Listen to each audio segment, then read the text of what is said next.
What's going on, guys? Today I'm going to tell you about 3 fire starting tips.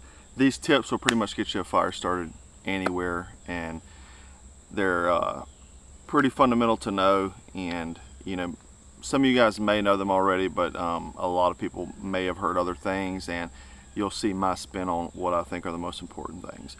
So number 1 is get all your materials together before actually starting to make the fire. Too many times I see people getting a flame that they're running around the woods trying to find fuel and it goes out. Okay, so get everything together. You want to start off with your tinder. You know, if you don't have survival tinder with you, go get something very highly combustible and will take a spark easily, and it's very, very, very dry.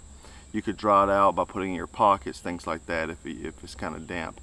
Beyond that, you want to get your kindling, and this is like a pencil lead and thumb size material, and then you want to get your fuel, which is wrist size material and above.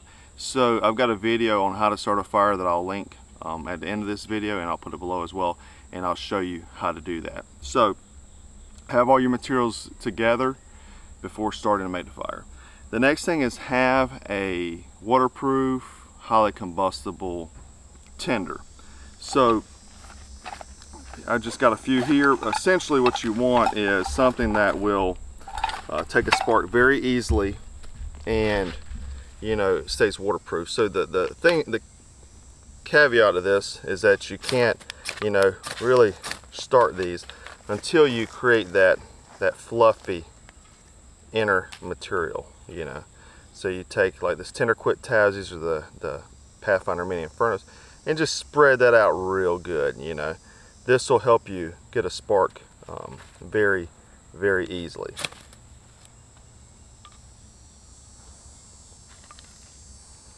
And that way you're not having to like fiddle with it. The next thing is how to use your ferro rod, and to me this is one of the most important things, and I'm going to go against other well-known people's school of thought. So and I've been meaning to do this video for years, I just hadn't got around to it.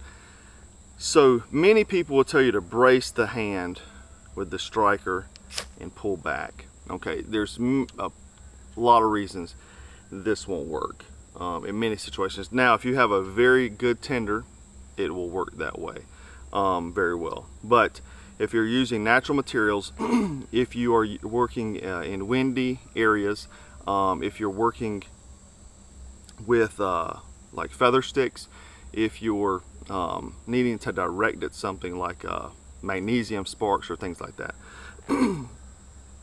it just doesn't work as well. So what I mean by that is a lot of people will tell you to brace the hand and pull back. So you're showering sparks, but you're kind of missing it. So if I take, like, let's say these things in my hand here, and I'm aiming at something, and let's say I just do this, you see how everything just falls, right? Now let's say I take these same things, and my tinder is this leaf, and my goal is to hit this leaf. Why wouldn't I just do this right here and just spray all the sparks into it, instead of hitting it back like that where they just kind of go everywhere? I want my sparks to be directional. With a feather stick, I'd like to see, you know, you can if you do it really, really well, but if you're cold, you're making a not a real good feather stick, this ain't gonna light it. You have to get directional, and you can create a lot more heat when you're sparking like that right there. All right, guys, so I hope you enjoyed those tips. Try them for yourself. Let me know what you think. And as always, thanks for watching Black Scout Survival.